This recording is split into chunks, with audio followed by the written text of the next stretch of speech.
Jadi tolong Pak ya, yang liar-liar ini harus kita namanya jangan sambil gigit ya. Nah, ini ya kan. Kalau anjing liar kan mau gigit kan, tapi kalau anjing kita nggak gigit. Yang kita takutkan itu Pak Ustadz berrabies dia. Berrabies. Bapak.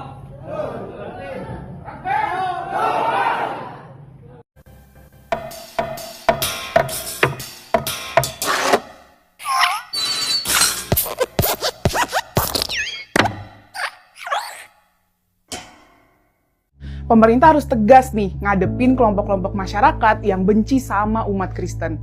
Penindasan hak beribadah umat Kristen di Binjai, Sumatera Utara terus berlangsung selama 2 bulan terakhir. 23 Mei kemarin udah beredar video teror oleh segerombolan orang terhadap jemaat Gereja Mawar Sharon di kota itu. Lalu pada 5 Juli teror serupa berlangsung. Yang meneror bukan cuma laki-laki tapi juga perempuan lengkap dengan kerudungnya. Sekarang, Minggu 23 Juli kemarin, lagi-lagi pembubaran ibadah umat Kristen berlangsung dengan biadab. Kaum barbar itu bilang, izin gedung yang dijadiin tempat ibadah itu bukan untuk ibadah. Jadi, karena tempat itu nggak berizin, ibadah mereka terus disamain sama ibadah yang liar. Lebih parah lagi, karena dianggap liar, ibadah mereka disamain sama gigitan anjing liar yang menyebabkan rabies. Yang kita takutkan itu rabies, kata salah satu anggota kelompok intoleran ini. Gaya teror ini sungguh menjijikan. Bayangin aja, tempat ibadah itu disamain sama anjing liar yang bisa nyebabin rabies. Pembubaran ibadah umat Kristen terjadi bukan kali ini aja. Padahal nggak ada satupun hukum yang menyatakan bahwa umat Kristen cuma boleh beribadah di tempat yang punya izin sebagai rumah ibadah. Pelakunya, ya kelompok-kelompok yang berpikiran sempit.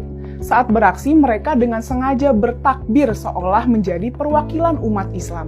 Padahal dalam Islam sendiri nggak ada satupun perintah dalam ayat Al-Quran atau teladan Nabi Muhammad bahwa umat Islam diperintahkan melarang umat Kristen beribadah.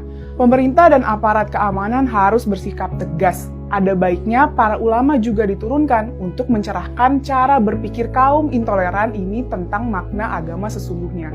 Kalau nggak mempan, udah saatnya mereka diproses secara hukum. Pembiaran kelompok ini bakalan berdampak negatif pada kerukunan antar umat beragama di negeri ini.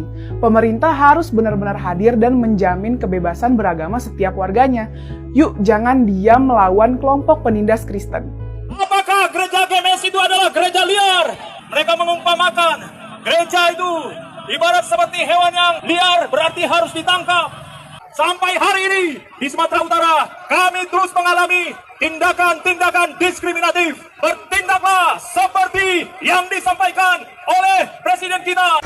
Hati-hati, beragama dan beribadah itu dijamin oleh konstitusi kita, dijamin oleh Undang-Undang Dasar 1945. Dan sampai yang namanya konstitusi itu kalah oleh kesepakatan.